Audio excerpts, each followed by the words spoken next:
the top 15 quarterbacks in the NFL right now after Week 12, according to PFF grades. Well, there are a couple things we have to consider here, and I'll do it at the end of the run. But before this video ends, I'll make sure to add who is the top 15 in running and who is the top 15 in overall offensive grade in quarterbacks, because that will tell you the ones that are top 15 with the running ability as well. I'll give you a quick example.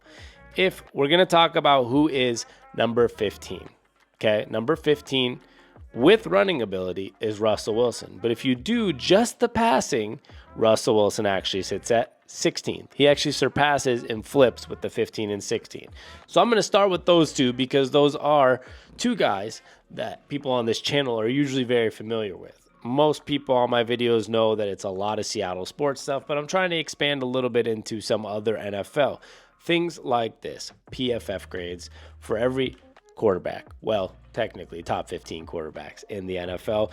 And I'm going to give you one extra because it is Russell Wilson at 16th for passing grades.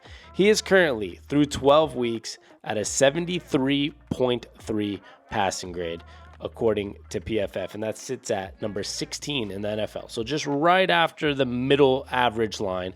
And remember, these grades are 50% of the 569 snaps or attempts, which is the highest in the NFL. So I'm making sure that, of dropbacks in the NFL. So I'm making sure it's not people that have played like one game. You have to play minimum. The one with least games on the list was Kirk Cousins. And that's why I wanted to add the 16th, because you got to get Kirk Cousins out there. So technically Russ is like 15th now, but on the list, he's 16th. And at number 15 is the current Seattle Seahawks quarterback, which is Geno Smith, which is very interesting, actually. 75.9. So he's about a point and a half above where Russell Wilson is in grades. Now, it's interesting because Russell Wilson's starting to trend up according to, everything. Stats, probably PFF grades, his what's the word? His, persona. Everyone's talking about him on sports media. Everybody's saying this Russell Wilson is starting to get back to Seattle Russell Wilson, while the talk about Geno Smith's all down. It's not very pleasant when it comes to what people are trying to say about Geno Smith. And both are fair because Geno Smith has been on a slight decline right now since the middle of last year. But he actually hasn't been as bad as people try to make him out to be. I do think there are a lot of other issues that could be considered when you're talking about why somebody might be at number 15, because he's at number 15, but people talk about him like he's bad, but he's really right there in the middle of the pack, maybe right before the top half of the NFL starting quarterbacks. And, that's what they paid him to be. So it's not as bad as you think at 75.9.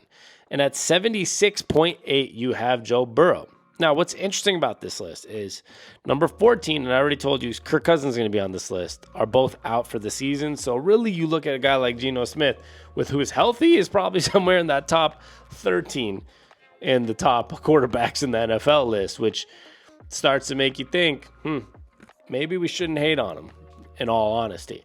But Joe Burrow's at 76.8, and he sits at number 14, but he will be out the rest of the year. Number 13, the San Francisco 49ers quarterback, Brock Purdy, sits at a 76.9.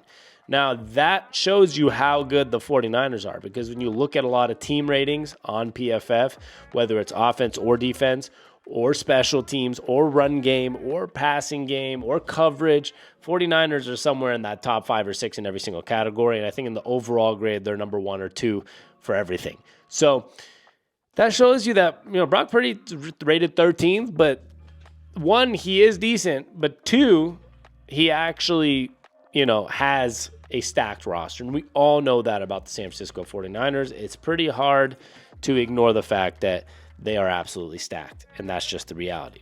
Sitting at 12 at an 81 grade, you have Matthew Stafford. He's one of the older quarterbacks on this list. I mean, it's him and Russell Wilson and Geno Smith. I think those are the only really older ones outside of Kirk Cousins, who's hurt. So Stafford and Geno Smith are the only ones in that top 15 that are actually not injured. If you want to go with Russell Wilson, the top 16, those are the only 3 that didn't get hurt. And they're old guys. And, a lot of Kirk Cousins got hurt, but those are the last 3 old guys pretty much. Derek Carr is way down there. I'm not counting him because he's not in the top 15, but they're lasting pretty well for being the higher aged guys. Because Aaron Rodgers, obviously played a snap. He was out too. So a lot of the older guys did not last the last few years. Injuries, retirement, whatever it may be. Sitting at number 11, just 0.1 higher than Stafford, is Justin Herbert at an 81.1. Now, Justin Herbert gets talked about as a top 5 quarterback often. I know there's dysfunction with Brandon Staley and that Chargers organization. There's not much of a home field advantage. I would like to see Herbert higher on a list like this, considering the fact that it's not, he just hasn't proved it over and over again like other guys may have.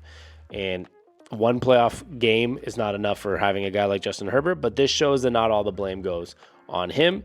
He's sitting at the 11th grade. Number 10, who's somebody that's maybe my MVP. I'm surprised he's not higher, and I think he will be higher when we incorporate the running, of course.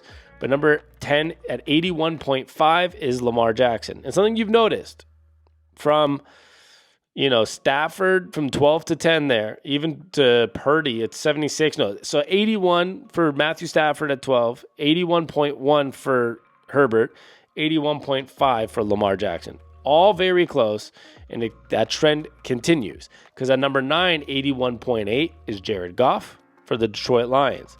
But this is where the run game stuff also comes into play in the overall grades, right? Because I can tell you from now, Lamar Jackson's run grade is a 79.4, while Jared Goff's run grade is 55. So there's a big difference. Lamar will probably pass him in the overall grade because they are only decimals away in the grades when it comes to just passing. So, but the run is 15.4 difference. So it's going to make a huge difference. And then you have, of course, after Jared Goff at 9, you have at number 8 with an 81.9 grade is Jalen Hurts. Another guy that's playing out of his mind, who's willing the Philadelphia Eagles into winning games somehow in the second half. Back-to-back games, I feel like. They're not coming out. It feels like they're not coming out like they're that serious. And then, bam, boom, second half, we'll take care of it now.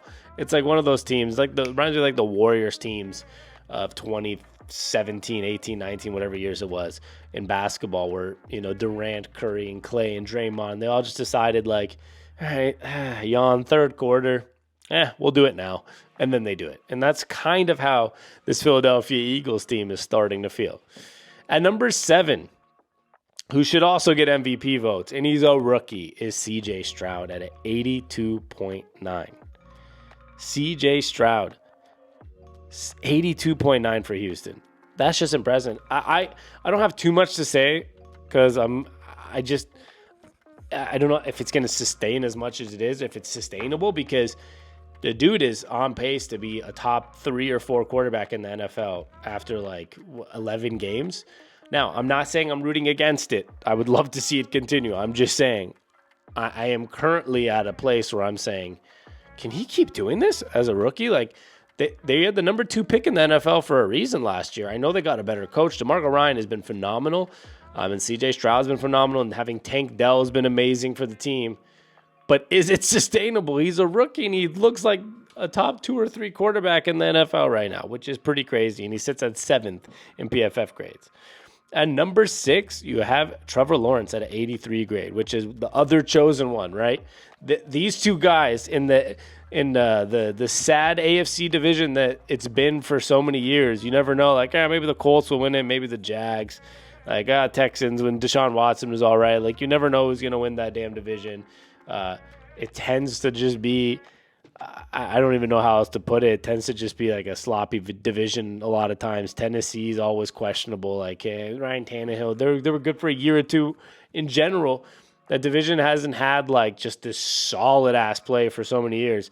And you have CJ Stroud and Trevor Lawrence at 6th and 7th in PFF grades. And in general, I'm telling you, those two are going to battle back and forth for, top 5 finishes for MVP every single year for the next 10 years. That's what it's looking like. Now, Trevor Lawrence, I'm starting to believe it even more because he's on year 3 or whatever, and it's really starting to blossom now. But when it comes to CJ Stroud, if he does what he's doing now as a rookie and he actually does get better, just like everybody else usually does, whew, sky's the limit. He might surpass Trevor Lawrence for all we know. Number 5, you're probably wondering where he was, and he was in the top 5, is Patrick Mahomes at an 83.6. I don't care what anyone has to say about the Chiefs this year. Yeah, they don't look as good, but I think they're 8-3 still. Yeah, he doesn't look as perfect as he usually does, but Patrick Mahomes has almost a 70% completion percentage. He has almost he's 80 yards away from 3,000 yards, 11 games in, 21 touchdowns and 9 picks. I think he's 4th in the NFL in touchdowns, and he's 3rd or 4th in yards. So don't worry about Patrick Mahomes. They'll be fine, and they actually are doing fine. So there's that. And if you consider Kirk Cousins, number 4 is out, Mahomes probably actually slides into number 4 technically. But number 4 is Kirk Cousins, 8 games in before injury.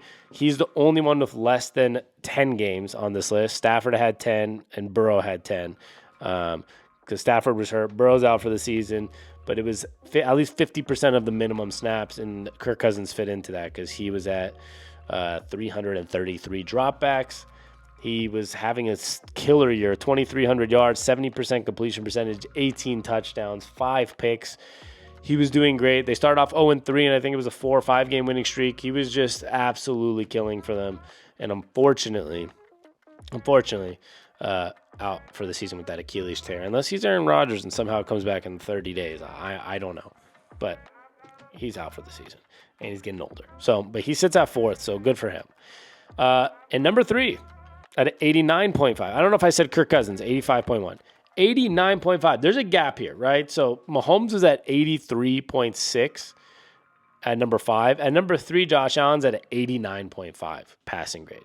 So Josh Allen's had a great year, despite what other people might want to believe. 68 completion percentage, 3,200 yards, 24 touchdowns, and 13 picks. Now, I do believe he's leading the NFL in picks. Him and Sam Howell and Mac Jones is at 12. Sam Howell is also at 13. So him and Sam Howell are tied for 13, but you get that with Josh Allen. He kind of has the Brett Favre-ish lifestyle to him.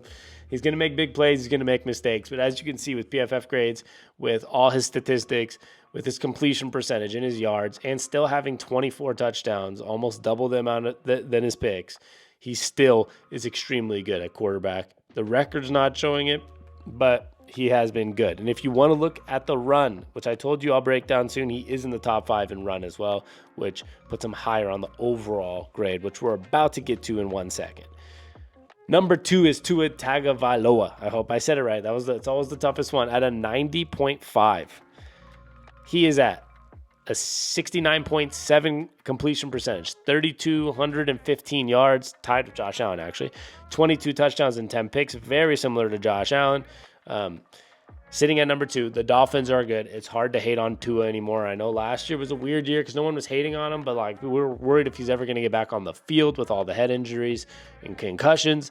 I'm glad he's okay this year. I'm glad that, he said in the offseason he started to do better teachings on how to fall correctly, and it seems like it's worked. He's, knock on wood, he's been healthy, and he's looking like a top 10 quarterback, top 5 quarterback even this year in the NFL, and I hope that continues. And at number 1, I will say I'm surprised to say this, but number 1 is Dallas Cowboys quarterback who's playing my Seattle Seahawks tomorrow. This is being recorded on Wednesday. They play tomorrow on Thursday. He's at number 1 at a 90.8 in passing grades. Wow. Dak Prescott, the Seahawks are going against the number 1 rated PFF quarterback in passing grades. 70% completion, 2,900 yards, 23 touchdowns, 6 picks. He's played some good football, but they've beat a lot of bad football teams. I promise you that. So I'm not going to guarantee nothing. I'm not going to say that we're going to beat them. I'm not saying that. I'm just saying he's played a lot of bad teams and a lot of bad quarterbacks.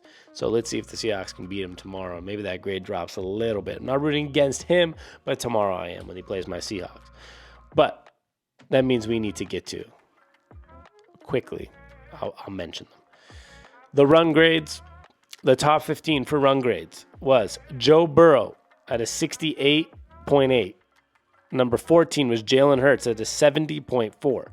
Number 13 is Bryce Young at a 71.1. Kenny Pickett is at 12 with a 70.9. Sam Howell at 11 with a 75.2. Trevor Lawrence at 10 with a 75.4. Justin Herbert at 9 with a 75.7. CJ Stroud 83.8 at number 3. Patrick Mahomes at number 2 with an 86.5. And number 1 is Brock Purdy at a 90.6. Now, we're not saying these are the best rushers. These are PFF grades. That means their efficiency, less fumbles maybe, less whatever, smart moments for first downs. It could mean whatever. Brock Purdy's at number 1 at a 90.6. So that's how when you combined the rushing and the passing grades, here's what makes out to be the top 16. Like I told you at the beginning, Russell and Geno flip. Geno 16th, Russell Wilson turns to 15th. You had number 14, Joe Burrow. Number 13, Brock Purdy. You have number 12, Jared Goff. 11, Jalen Hurts. 10, Matthew Stafford. 9, Justin Herbert. You have an exact tie at number 7 between Trevor Lawrence and Lamar Jackson. Number 6 was Kirk Cousins. Number 5, CJ Stroud. Shout out CJ. Tua is at number 4 because his passing grade is so high despite a 27.5 rush grade. Mahomes at 3, Josh Allen at 2, and the overall offensive grade is still number 1, Dak Prescott. So, shout out Dak Prescott. He's kind of killing it, but hopefully the Seahawks kind of put some steam down on that, or whatever you want to call it. Slow it down tomorrow. Go Hawks. I know this is a video about all quarterbacks, but I'm still going to say it. I love y'all. Please like and subscribe if you enjoy these type of videos, and we'll be back soon. I love y'all. Peace.